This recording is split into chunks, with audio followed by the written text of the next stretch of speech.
নমস্কার, স্বামী সোমেশ্বরানন্দ বলছি। স্বামী সোমেশ্বরানন্দ গ্রুপ থেকে কতগুলি প্রশ্ন এসছে।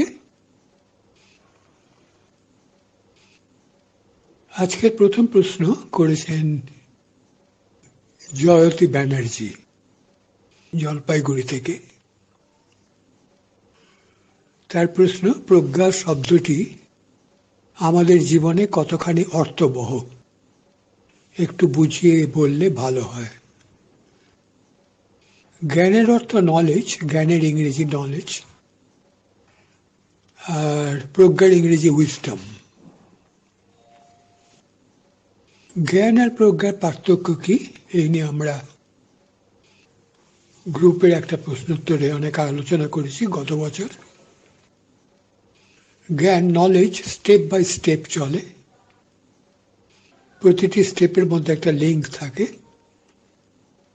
যেমন আমি এখন কথা বলছি, নিজের অজান্তেই বাংলা গ্রামার মেনে আমি কথা বলছি, তবে এই গ্রামার মানেটা অভ্যেসে দাঁড়িয়ে গেছে বলে চিন্তা করে করে লিঙ্কগুলো খুঁজতে হয় না, নিজে নিজেই আসে, অভ্যেসের ফলে, সংস্কারের ফলে।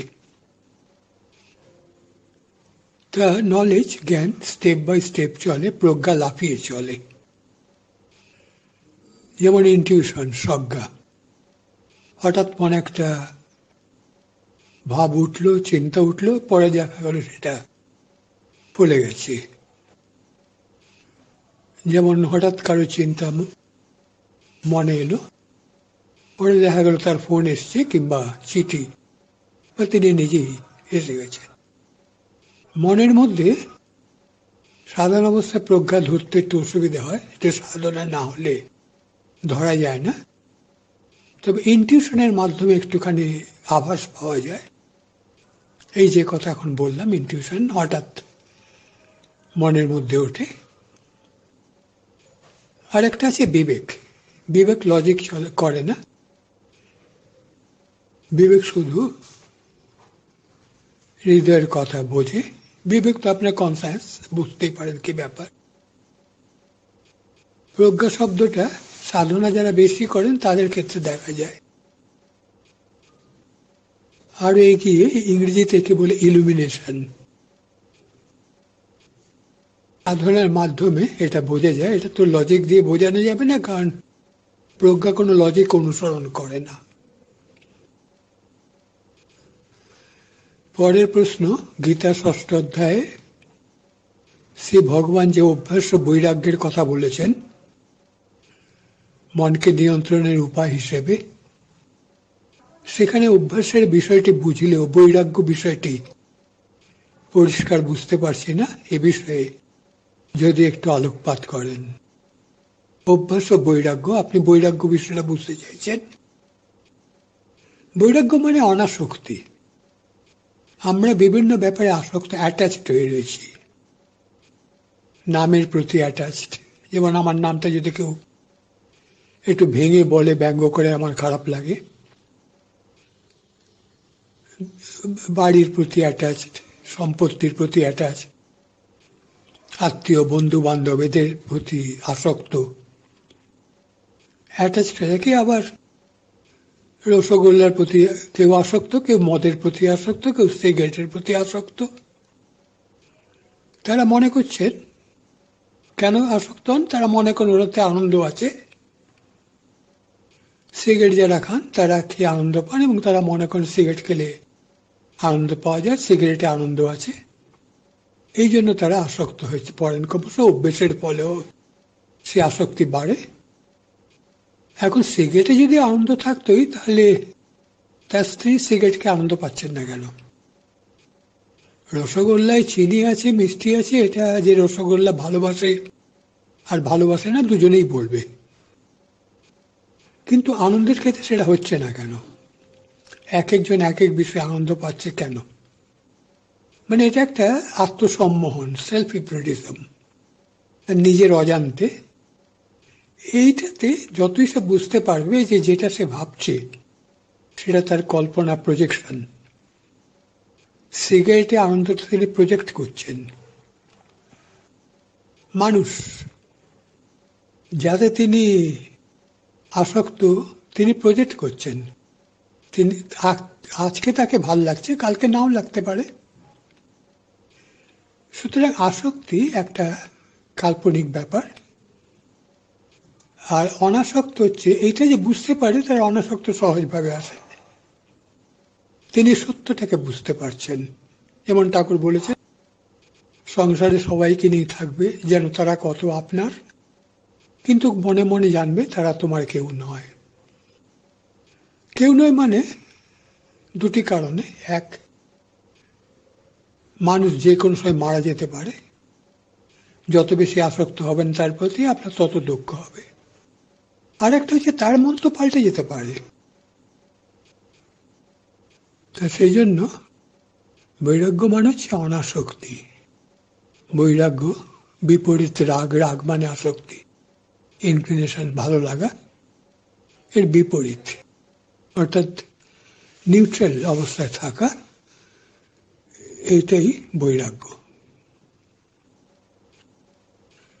পরের প্রশ্ন নুপুর লাহা। মহারাজ বলেছেন তিনি 70,000 জপ করতেন, সেজন্য অবশ্যই অনেক সময় লাগত। খুব জানতে ইচ্ছা হয় কাজের ফাঁকে ফাঁকে কি তা করা সম্ভব, নাকি রাত্রে না ঘুমিয়ে করতেন? সন্ন্যাস জীবন ও বেলুমোর বই এটা লিখেছি। আমি দিনে 4-5 বার বসতাম জপ করতে। সকালবেলা ঘুম থেকে উঠে কিছুক্ষণ জপ ধ্যান করতাম, তারপরে বাজারে যেতে হতো, বাজার থেকে এসে হিসেব দিয়ে আবার বসতাম, তারপরে ডিসপেন্সারিতে যেতে হতো ওষুধ দিতে রোগীদের। ওটা হয়ে গেলে স্নান করে আবার বসতাম, বিকেলের দিকে আবার। দিনে এরকম অন্তত 5 বার বসতাম। আর শনি মঙ্গলবার তো সারা রাত হতোই। 70,000 যখন বলছি, এটা হচ্ছে সংখ্যা রেখে। কাজের ফাঁকে ফাঁকে কখন করা যায়, যখন সংখ্যা রাখা কেউ রাখেন না, সেই সময়টা সংখ্যা রাখা অসুবিধে। আর আমি করছি বলে আপনাকে করতে হবে এমন তো কোনো কথা নয়। এই অনুসরণ করেই অনেক মানুষ গন্ডগোল করে। আপনি দেখুন আপনার পক্ষে কি সম্ভব, যেটা বাস্তব। ধর্ম মানুষকে বাস্তববাদী করে। অনেকে না ধর্ম ছাড়া বাকি যেগুলো সেগুলো হচ্ছে বাস্তব। ধর্মটা একটা আলাদা পরলোকের ব্যাপার ট্যাপার কিছু, বা অন্য জগতে। একেবারেই ভুল কথা। এই যে আগের প্রশ্নে বললাম অনাসক্ত ভাব, বৈরাগ্য মানুষকে বাস্তববাদী করে। বৈরাগ্য বলছে সিগারেটকে আপনি যে আনন্দ পাচ্ছেন এটা আপনার প্রজেকশন, মানে নিজেকে আপনি হিপনোটাইজ করেছেন অভ্যেস করে। সিগারেটে আনন্দ নেই। গুজরাটে শ্রীখণ্ড বলে একটা খাবার আছে, খুব মিষ্টি, ওদের খুব পপুলার, ওরা খেতে ভালোবাসে। আমি যখন প্রথম খেতে দিলাম কিছুটা কি আর খেতে পারলাম না, এত মিষ্টি। তাহলে দেখুন একই জিনিস একজনের কাছে ভালো লাগছে, একজনের কাছে খারাপ লাগছে। তার মানে ভালো বা মন্দ কোনো জিনিসই নেই, আমরা দেখি। তো সেই জন্য ধর্ম কিন্তু মানুষকে বাস্তববাদী করে, সবসময় সত্যটা চিনিয়ে দেয়। সেই জন্য আপনাকে 70,000 করতে হবে এমন কোনো কথা নেই। আপনি দেখুন আপনার পক্ষে কি সম্ভব। পরের প্রশ্ন করেছেন সায়ন্তনী হালদার। তার প্রশ্ন, ব্রহ্মচর্য পবিত্রতা পালনের কথা স্বামীজি বলেছেন। কেউ বিবাহের পর ব্রহ্মচর্য ব্রতে রামকৃষ্ণ মিশনে দীক্ষিত হয়ে গৃহী ব্রহ্মচারী বা ব্রহ্মচারিণী হতে চাইলে তাকে কি করতে হবে? ঠিক বুঝতে পারলাম না প্রশ্নটা। রামকৃষ্ণ মিশনে যোগ দিতে গেলে কিন্তু অবিবাহিত হতে হয়। মানে কেউ আগে বিবাহিত ছিলেন, পরে স্ত্রী মারা গেল, তাদেরও নেওয়া হয় না। তাকে পুরোপুরি অবিবাহিত হতে হবে জয়েন করতে হলে। হ্যাঁ, রামকৃষ্ণ মিশনে মন্ত্র দীক্ষিত হয়ে নিশ্চয় বহু গৃহী আছেন, আর গৃহ ব্রহ্মচারী বা ব্রহ্মচারী তিনি হতে চান, তখন তার একা হয় না, তখন স্বামী স্ত্রী মিলে সিদ্ধান্ত নিতে হয়। আর একা একা তখন গৃহেই, এটা এই সংসারেই অসুবিধে আছে।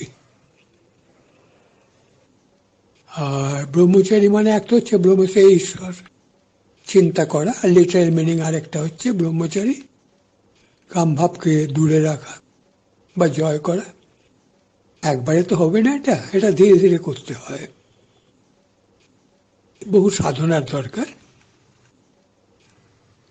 সেই জন্য আগে স্বামী স্ত্রী দুজনের সিদ্ধান্ত নিতে হয়, তারপরে আস্তে আস্তে ভাবটা কমিয়ে আনতে হয়।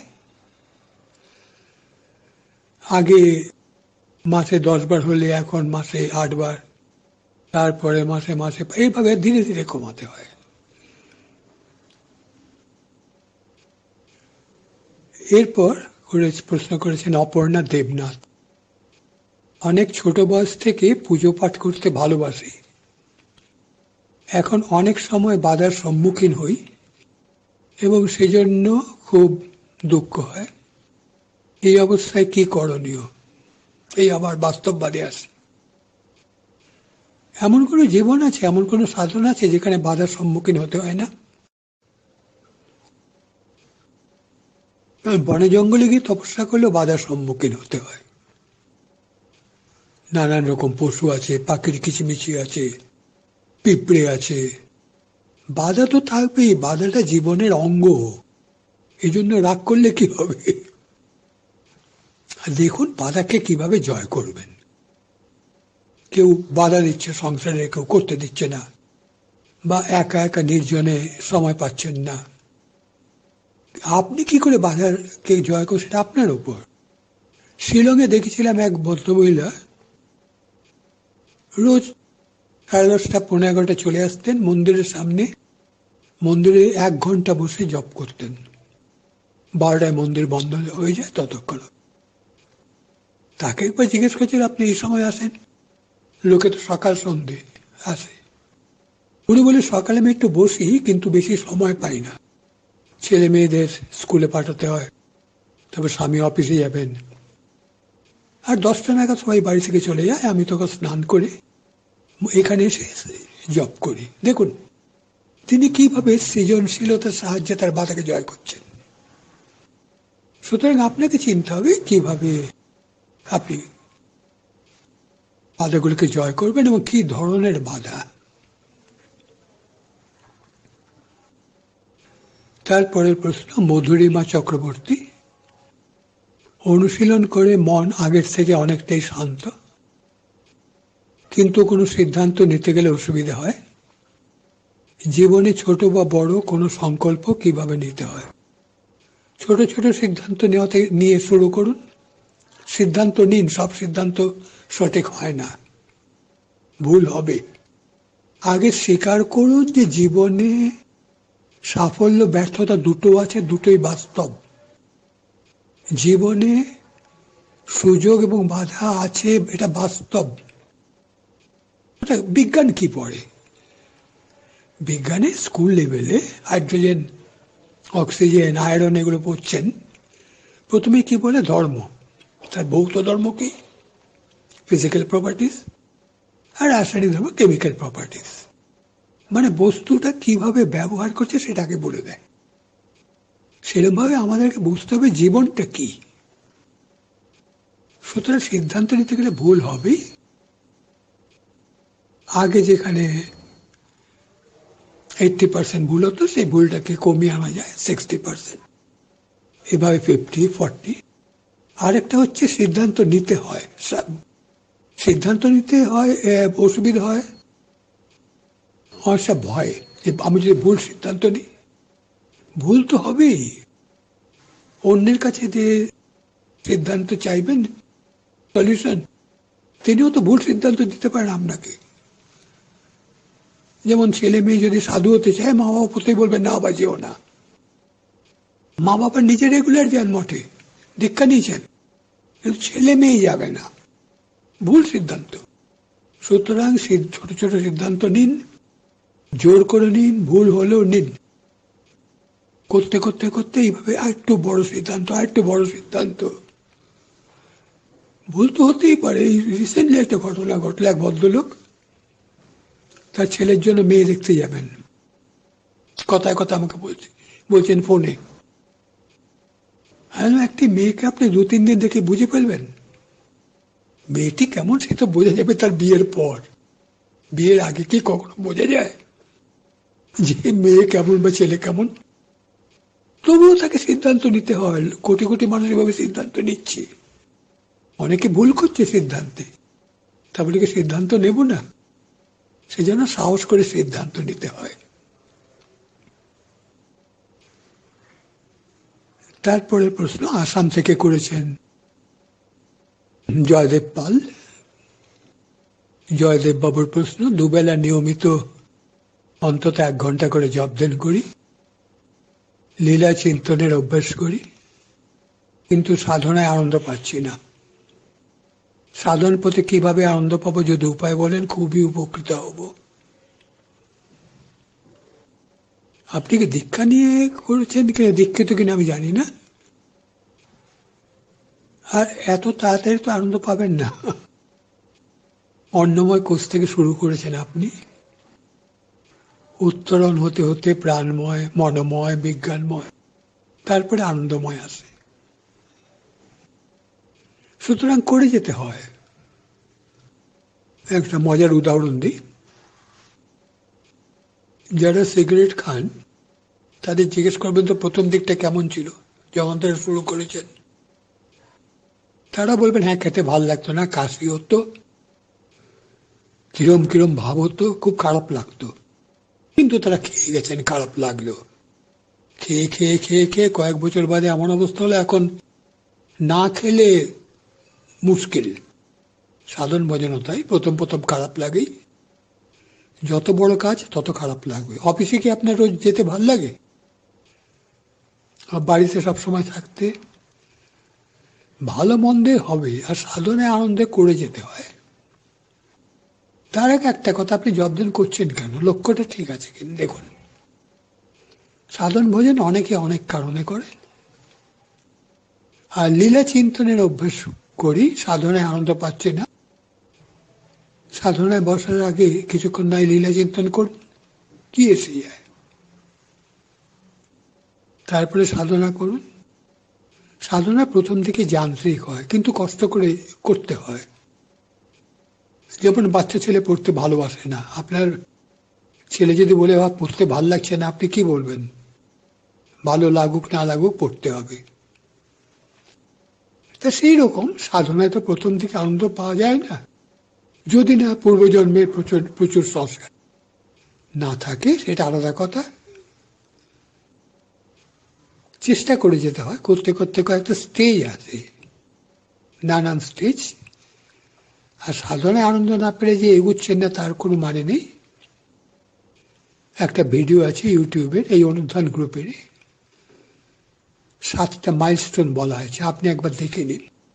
তখন দেখবেন সাধনায় বসে আনন্দ না পেলেও আপনার অগ্রগতি কিন্তু হচ্ছে সাধনায়, আধ্যাত্মিক পথে। সেই অগ্রগতির 7টা লক্ষণ ওখানে বলা আছে, একটু দয়া করে দেখে নিন। তাহলে হয়তো সাধনায় আপনি আরো আনন্দ পাবেন, আরো এগিয়ে যাবার জন্য। আজ তাহলে এখানেই শেষ করি। ভালো থাকবেন সবাই, নমস্কার।